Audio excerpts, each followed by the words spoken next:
on se retrouve aujourd'hui pour vous faire une comparaison d'un troisième tome de saga. Il s'agit de Lady Helen. N'est-elle pas belle cette troisième couverture qui s'inscrit... Ah moi je l'aime bien, qui s'inscrit dans la suite des trois autres. Voilà, une jolie petite brique encore. Ouais. Avant de continuer, déjà on s'excuse pour la lumière. On sait pas trop ce que ça va donner au montage, mais on a fait ce qu'on a pu parce que les journées raccourcissent.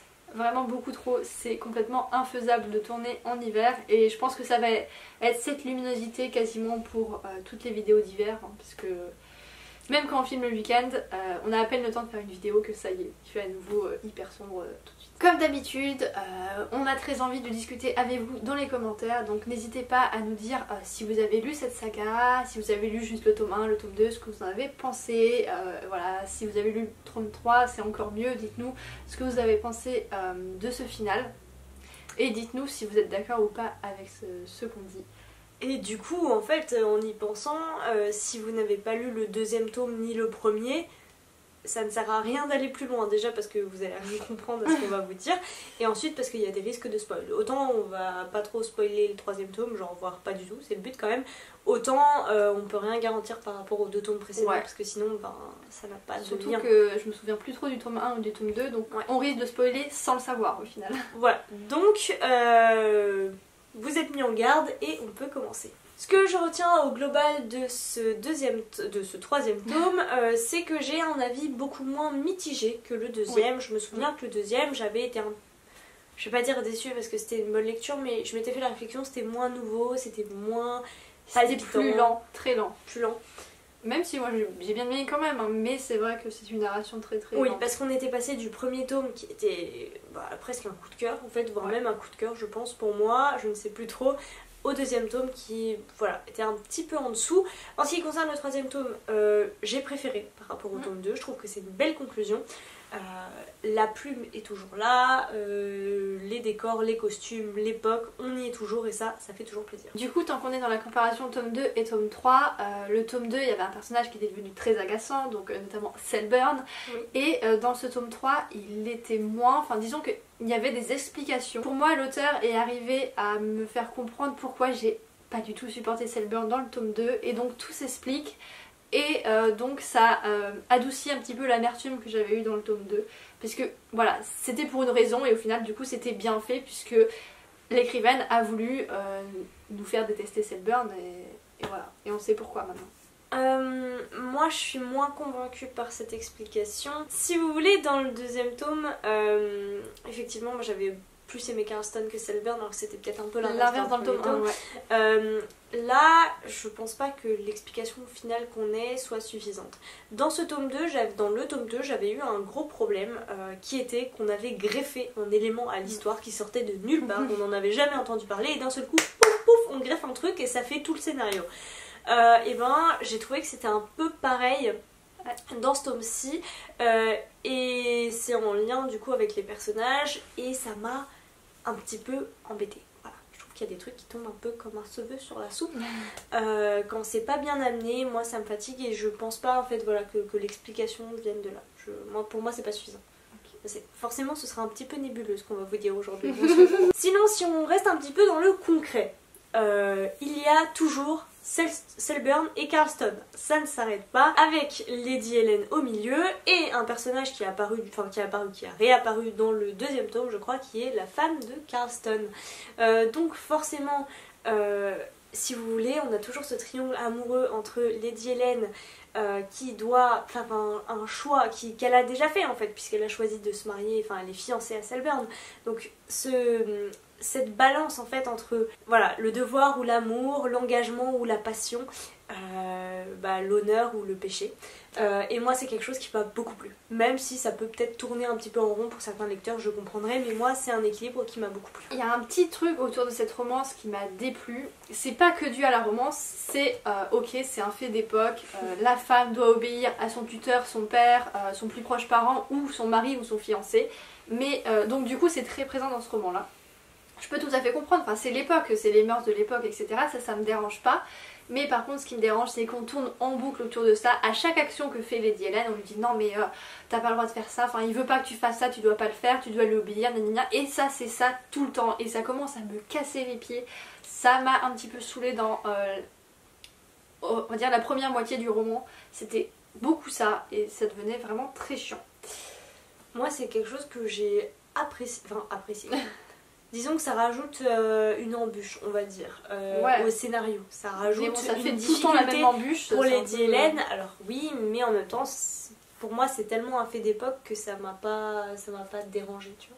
Il faut qu'elle ait un chaperon, il faut que quelqu'un l'accompagne, il faut que elle contente son mari, enfin son fiancé. Après, il y a aussi le fait que c'est dû à l'époque, mais c'est aussi dû au passif d'Hélène, à savoir que elle a quelque chose quand tout le monde autour d'elle sent qu'il y a quelque chose avec Carston, et très clairement personne ne peut l'accepter. C'est pas normal dans cette société-là de supporter ce genre de choses, de se dire que éventuellement le fiancé est cocu avant même d'être marié, si vous voulez. Donc forcément, moi c'est quelque chose que je comprends. Ouais.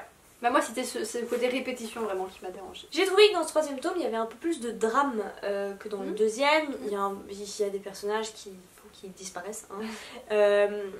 Ça m'a plu.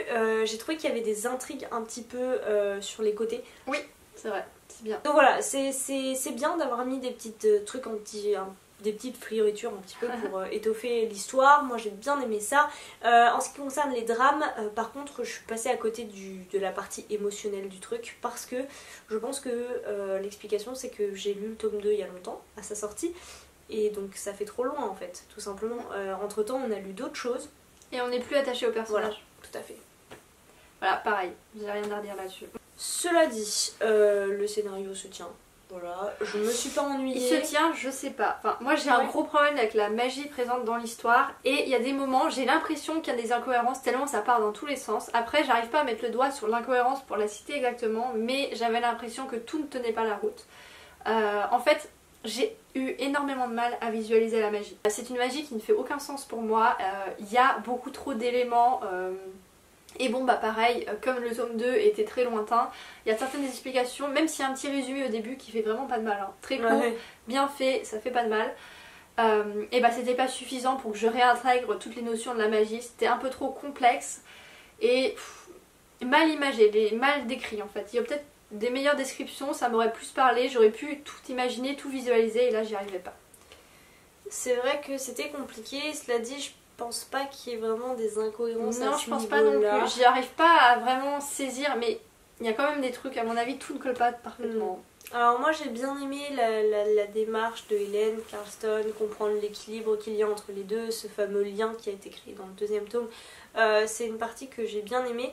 En revanche, pour l'intrigue, je pense qu'il y a un ou deux points qui étaient un petit peu faciles à deviner. Alors ça fait pas de mal, hein. Moi j'ai trouvé ça sympa, il y en a deux trois petits trucs qui étaient vraiment sympas, mais du coup je l'ai vu venir en fait. Ah oui, bah clairement, moi aussi. Forcément. Par contre, pour revenir sur ce gros point noir pour moi, c'est vraiment cette, du coup je vais dire la faculté qu'a l'auteur à créer des trucs et à les insérer dans ses romans un peu comme ça lui plaît, sous forme de facilité. Et ça m'agace en fait terriblement, parce que c'est exactement ce qui s'est passé dans le deuxième tome avec le Ligatus, le fameux journal qui apparaît là d'un seul coup, paf, on apprend que c'est un élément essentiel de la Trinitat, voilà, qui se lie à Lady Hélène, tout ce que vous voulez. Ça on l'apprend d'un seul coup dans le tome 2, alors que dans le tome 1 on n'en a jamais entendu parler. De la même manière, dans ce tome 3, enfin dans les deux précédents tomes, des règles ont été mises en place autour des abuseurs, c'était un nouveau monde, même pour le lecteur.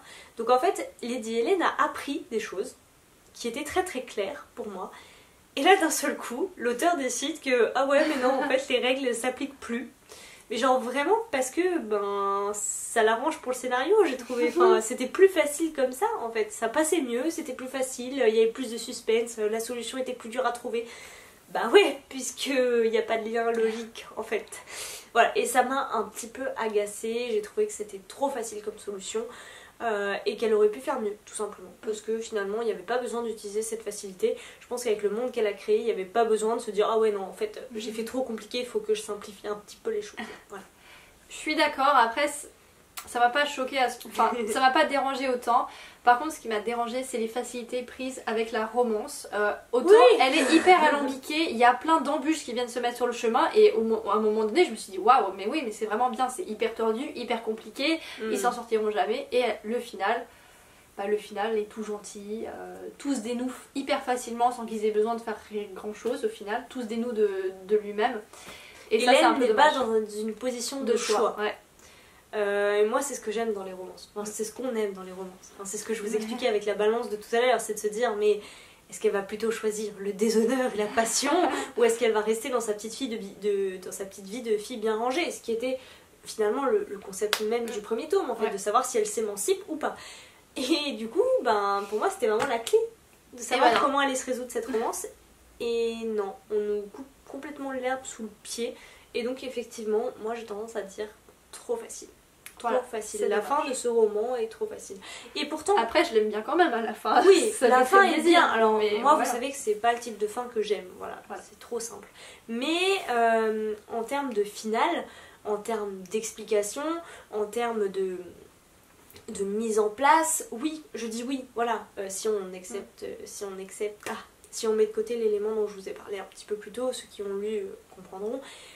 Moi je dis oui, ça part ça explose dans tous les sens, c'est un final où il y a de l'action, où on a peur aussi pour les personnages, donc oui, là pour le coup, pour de l'action, il y en avait pas mal. Ça, vraiment, ça changeait, surtout par rapport à la narration très lente du tome 1, du tome 2 et puis du début du tome 3.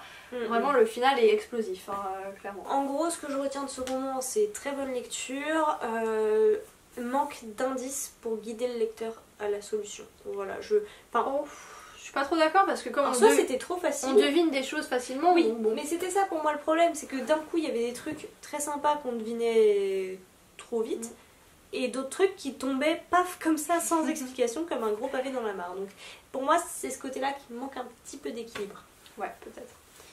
Mais ça reste quand même une très bonne saga, une très bonne lecture, très bien écrit pour du jeune adulte, parce que là pour le coup c'est du jeune adulte, mais ouais, très très bien écrit, l'époque, l'univers, tout était très bien. Reste une grosse préférence pour le tome 1. Tome 1, ouais, clairement. Côté. Pareil. Et pour la romance que j'ai quand même bien appréciée. Voilà, c'est fini pour cette comparaison. On espère qu'elle vous aura plu. N'hésitez pas à nous partager votre avis. Est-ce que vous êtes d'accord avec nous ou pas du tout? Voilà, on a envie de débattre dans les commentaires. Et en attendant une nouvelle vidéo, on vous souhaite de très belles lectures.